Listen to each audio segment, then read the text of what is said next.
Grand Rising, everyone. Thanks for tuning back in once again to the original Queen Ahmadiyyah Shakur show. I'm your host, Queen Ahmadiyyah Shakur, and this is your morning wake-up call. So as you're coming in, please feel free to go ahead and subscribe to the channel if you haven't done so already. Be sure to click the notification bell and click the word all so that you're notified each time the Queen Goddess goes live. Don't forget to follow me on Instagram at Queen Ahmadiyyah Shakur. And also, please be sure to follow the Queen Ahmadiyyah Shakur fan page on Instagram. And you can catch me on Twitter at DGoddess27. Okay, so let's get into it. Shout out to everyone in the chat and everyone tuned into the Queen. Okay, now listen to this. This is a story about a man for nearly 10 years, Joseph Moore, who was a U.S. Army veteran who infiltrated the Klan. And he did so because he was working for the FBI, and he often wore a wire capturing audio and sometimes even video of the meetings and things that were said. Now, at times, the U.S. Army veteran donned a white robe and a hood as a hitman for the Ku Klux Klan, and this was in North Florida. He attended clandestine meetings and even participated in cross burnings. He also helped plan the murder of a black man. Now, very interesting that the Klan, in their nefariousness and stupidity, still continue to burn crosses. I mean, I guess they just want to keep up all the traditions, but anyway. However, Moore wore something else during his years in the Klan, and that was a wire for the FBI. He recorded numerous conversations with fellow Klansmen and sometimes even had video footage. And he learned that federal agents were trying to crack down on white supremacists in Florida law enforcement. Well, honey, if they crack down on white supremacists in law enforcement, not just in Florida, but throughout the country, there'd scarcely be any police left, I'm sure. That's just my opinion. But let me continue. And he even said that, you know, if any of the things that he was doing were ever found out, if there was a mistake or, you know, something happened where the Klan was onto him, that could be a very violent death that he would have to endure. He said, I had to realize that these men could shoot me in the face in a heartbeat. So anyway, before such meetings, he would sit alone in his truck, his diaphragm heaving with the deep breathing techniques he learned as an Army-trained sniper. Now, he was a married father of 4, and he would help the federal government foil at least 2 murder plots, according to court records from the criminal trial for 2 Klansmen. Now, he was also an active informer when the FBI exposed Klan members working as law enforcement officers at Florida, at the city and county and even state levels. Now, today, he and his family live under new names in Florida, in a Florida subdivision of manicured lawns where his kids play in the street.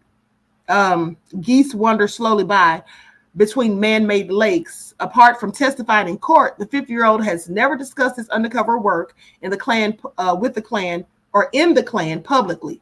But he reached out to a reporter after the Associated Press published a series of stories about white supremacists working in Florida's prisons that were based in part on records and recordings detailing his work with the FBI. And I did tell you all a story about that. I absolutely did a story about that not so long ago, about the supposed Klansmen that were working in the Florida prison system. And I also told you during that story and showed you footage where there was a plot to kill a black man, and there by 2, I believe it was an inmates and one of the guards or something like that, if I can recall. So anyway, he says the FBI wanted me to gather as much information about these individuals and confirm their identities. This is what Moore said of law enforcement officers who are active members are working with the Klan. Now, from where I sat with the intelligence laid out, I can tell you that none of these agencies have any control over any of it. It is more prevalent and consequential than any of them are willing to admit. The FBI first asked Moore to infiltrate a Klan group called the United Northern and Southern Knights of the KKK in rural North Florida in 2007. Now, at Klan gatherings, Moore noted license plate numbers and other identifying information of suspected law enforcement officers who were also members. Moore said he noted connections between the hate group and the law enforcement in Florida and in Georgia. He said he came across dozens of police officers, prison guards, sheriff deputies, and other law enforcement officers who were involved with the Klan and outlaw motorcycle clubs who are also extremely racist. Okay. And in fact, they actually at one point lived just down the street from me when I was in Kentucky, when I was growing up as a kid. There was a whole house full of outlaw thugs, gang members living right down the street. We used to have to pass their house when we go walk into the grocery store, me and my siblings. But anyway, I digress. So while operating inside the first Klan group, Moore alerted the feds to a plot to murder a Hispanic truck driver. Then he says he pointed the FBI toward a deputy with the Alachua County Sheriff's Office, Wayne Kirshner, who was a member of the same group. Now, during Moore's years in the United Northern and Southern Knights, the FBI also identified a member of the Klan cell, working for the Fruitland Park, Florida Police Department. Moore said he provided identifying information that was useful in that case as well. Now, his years as an informant occurred during a critical time for the nation's domestic terrorism efforts. In 2006, the FBI had circulated an intelligence assessment about the Klan and other groups trying to infiltrate law enforcement ranks. He said white supremacist groups have historically engaged in strategic efforts to infiltrate and recruit from law enforcement. This is what the FBI said. Now, the assessment said that some in law enforcement were volunteering professional resources to white supremacist groups, which they could sympathize with. The FBI did not answer a series of questions sent by the AP about Moore's work as a confidential informant. Moore was not a Klansman before working for the FBI, he said. He said he joined because the government approached him and asked for his help. As a veteran and Army-trained sniper, he said he felt that if his country asked him to protect the public from domestic terrorists, he had a duty to do so. He saw himself, he said, as a safety net between the violent extremists and the public. He said he never adopted their racist ideology to keep a lifeline to his true character. Moore claims to have never used racial slurs while in character, even as his Klan brethren tossed them around casually. On FBI recordings reviewed by the AP, he was never heard using racial slurs like his former Klan brothers. But he also acknowledges that successful undercover work required him to change into a wholly different person so that he could convince his Klan's brothers that he was one of them. Well, I'm so sure. He said, I laid out a character that had been overseas, that had received medals in combat, that was proven. That had special operations experience, more experience than I had, but someone that they would feel confident would be a useful asset to the organization at a much higher level, Moore said. So listen, I'm just gonna show some footage of what he had to say about his time, so you can just hear it straight from him. But with knowing that all of these racist Klansmen are all over the country in numerous police departments, I mean, is there any wonder why there are numerous Black people, men, women, and children being murdered, slaughtered, killed by racist police? And it's so interesting how they just completely took down the Black Panther Party for self-defense, which is absolutely what they were all about, and helping their communities and policing their own communities and starting food programs and things like that. But yet they allow the Klan to persist. Here's what I find interesting. The FBI wants to act like they're working so diligently to stop Klansmen from infiltrating law enforcement. But what I've told you numerous of times, the Klan doesn't infiltrate law enforcement. They are law enforcement. The people in law enforcement who are not members of the Klan, they're the ones who have infiltrated. Because the Klan has always, they did evolve, did they not? Police departments evolved out of slave patrol, who were also Klansmen. So this is nothing that's infiltrated. They are and have always been the Klan. And that's just the facts. Now, with that all being said, if the FBI wants to do something about these racist, wannabe supremacist Klansmen, why don't they just do the same thing to them that they did to Fred Hampton, Huey P. Newton, I'm just saying, Malcolm X? Why don't they do the same, have the same smoke for them that they have for these Black leaders? Why don't they do that? Why don't they dismantle and take down the Klan for once and for all, like they did the Black Panther Party for self-defense? And those of them that they don't end up killing in a gun battle, why don't they put them in prison for the rest of their lives? like they did the Black Panther Party. I'm just wondering if they really are acting like they want to do something. Please. So anyway, this is all just a ruse as far as I'm concerned to make it seem as though the FBI is really trying to stop a whole system of wannabe white supremacy and to stop these racist hate groups from existing. They're not trying to stop them from existing. Some of the FBI are in the Klan, and that's a fact. That is a fact. Politicians, judges, some of them are in the Klan. So they can miss me with it, acting like they're trying to do their due diligence. Why don't you just bring it all down, just completely destroy the Klan and take them off the map for once and for all, like they did the Black Panther Party. I'm just waiting for that to happen, but we know it won't. We know it won't. So with that all being said, I'm going to share my screen so you all can see this video. I'm going to mute my mic for a moment. Likes up, everyone, please like and share. Thank you in advance.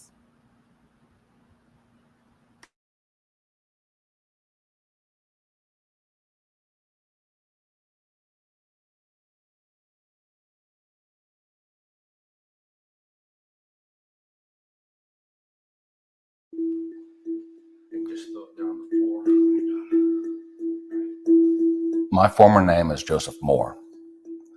I was a confidential informant for the FBI's Joint Terrorism Task Force from 2007 to 2017. If the KKK had a target, it would be me. For a period spanning 10 years, Joe Moore, a married father of 3, lived a secret double life as an FBI informant, a key asset in the agency's effort to investigate the Ku Klux Klan.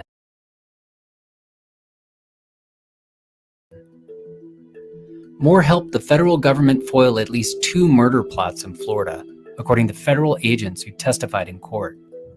He was also an active informant when the FBI exposed Klan members working as law enforcement officers in Florida at the city, county, and state levels. But now, Moore is speaking publicly for the first time because he says his life and that of his family may be under threat by the KKK and the men he helped take down.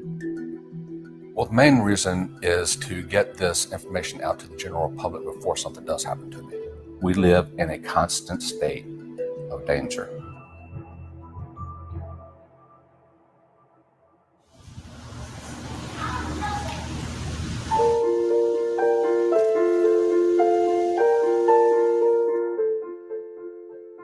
Bye-bye, Daddy.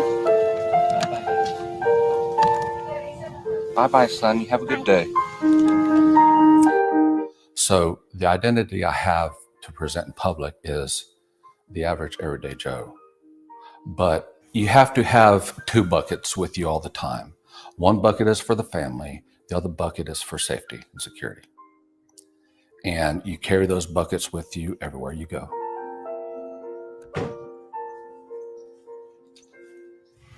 Car.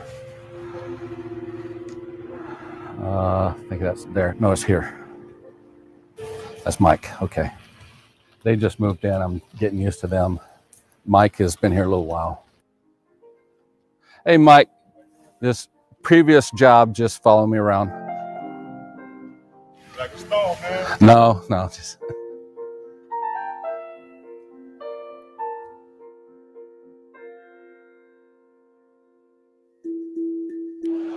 The members of the KKK in public, they state that they're a peaceful, law-abiding organization protected by the First Amendment. However, in secret, they constantly discuss violent acts in support of their ideology. They used terms that I wouldn't use. They used terms that began with letter N. And from day one, I decided that I would never use that word, even if it created a more dangerous situation for myself. So when I'm with these guys, I'm in that character. I realize that at any moment, I could hear a bang. If you were found out during this operation recording these conversations, what do you think would happen to you? I'd be murdered, without a doubt. But Moore decided to take that risk anyway. By 2014, he'd become a Grand Nighthawk, or security officer in the KKK. It was then that he was approached by 3 fellow Klan members who were current and former guards at a state prison. They wanted his help to murder a black inmate. One of those guards was Charles Newcomb, the exalted Cyclops of the Florida chapter. Moore alerted his FBI handlers to the plot and began making secret recordings. Eventually, the FBI staged a photo of the inmate's death.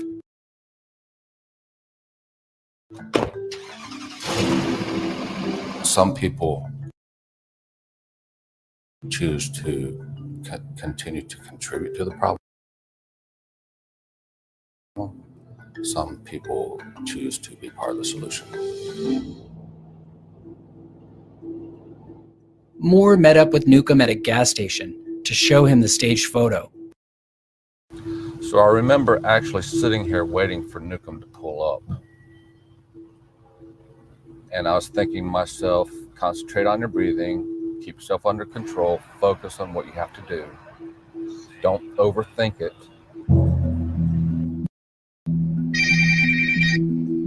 Okay, brother.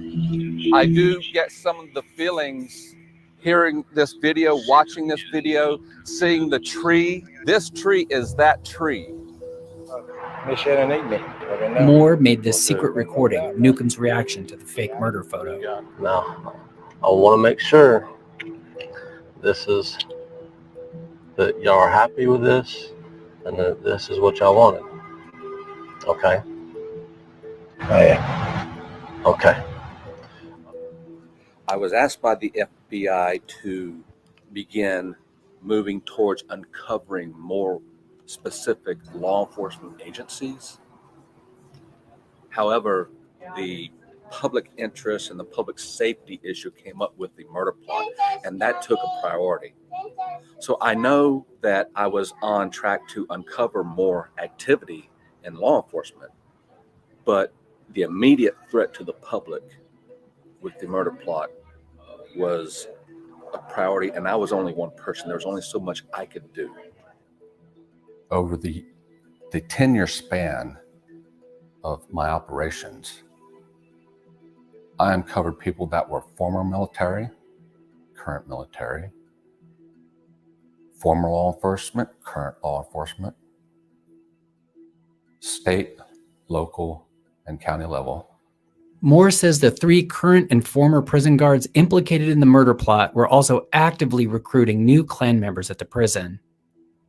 But Florida's Department of Corrections disputes that, telling the AP that the agency found no evidence of wider membership or a systemic problem, and saying in a statement that, quote, any willful breach of our values or participation in illegal activity by FDC staff will result in disciplinary action up to and including dismissal and arrest.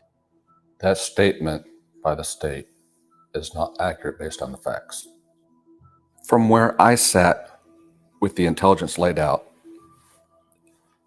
I can tell you that none of these agencies have any control over any of it. It is more prevalent and consequential than any of them are willing to admit. If you want to know why people don't trust the police, it's because they have a relative or a friend that they witness being targeted by an extremist who happened to have a badge and a gun. And I know as a fact that this has occurred. I stopped a murder plot of law enforcement officers.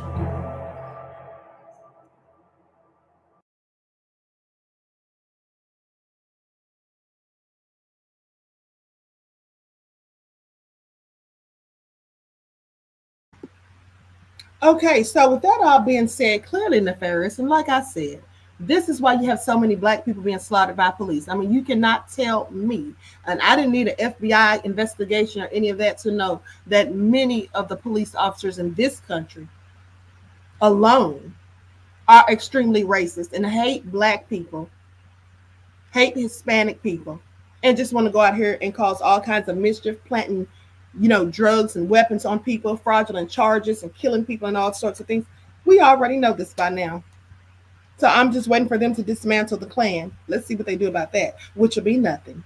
Because when they conduct these sting operations, or they have these informants, they may be able to foil 2 or 3 plots in a given police department.